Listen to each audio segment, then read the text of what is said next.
তো এভাবে থাকার পরেও 100 দিন অনেকটাই দূরে ছিল, কারণ তার ঘুমের অবস্থার এতটুকু উন্নতি হচ্ছিল না, কিছুতেই না। আমি বুঝতে পারছি না আমি বিনা কষ্টে কি করে এখানে ঘুমোতে পারবো।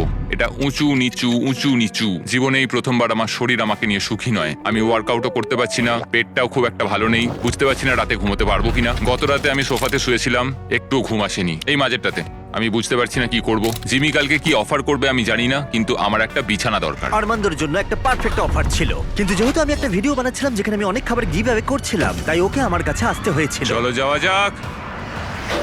আর ওকে ফ্লাইটের জন্য ধন্যবাদ জানাতে আমি ওর জন্য স্পেশাল খাবার নিয়ে এলাম। যেহেতু আমরা ফিলাডেলফিয়ায়, তাই কিছু ফিলি চিজ স্টিক্স নিয়ে এলাম। নর্থ ক্যারোলিনার ফ্লাইট কতক্ষণের? 48 মিনিট। ও তাই নাকি? এই ও, প্রাইভেট আচ্ছা। জেটটা কিন্তু দারুণ। আগামীকাল চ্যালেঞ্জের 20তম দিন। সময় চলে যাবো যাচ্ছে। না। চলো এবার যাওয়া যাক। চলো যাওয়া যাক। সাধারণত 20তম দিনে আমার অফার থাকে, কিন্তু ওকে সম্মান জানাতে আরমান্দোর ঘুমের জন্য আমরা এই ব্যবস্থাটা করলাম। তোমার 20তম দিনের অফারটা হলো এই কাস্টম ইনফ্ল্যাটেবল বেড, যেটা এই প্লেনের জন্য তৈরি। অথবা আমি তোমাকে কোঅর্ডিনেটস দেব। পৃথিবীর কোনো এক প্রান্তে একটা রহস্যময় বাক্স লুকানো আছে, আর যার ভিতরে যে কোনো কিছু থাকতে পারে। তাতে $2.5 লাখ থাকতে পারে, অথবা একটা টেসলা, যেটার দাম কিন্তু এই জেটের থেকেও বেশি। ও ভাই, আগামীকাল তোমার সিদ্ধান্ত আমরা জানবো।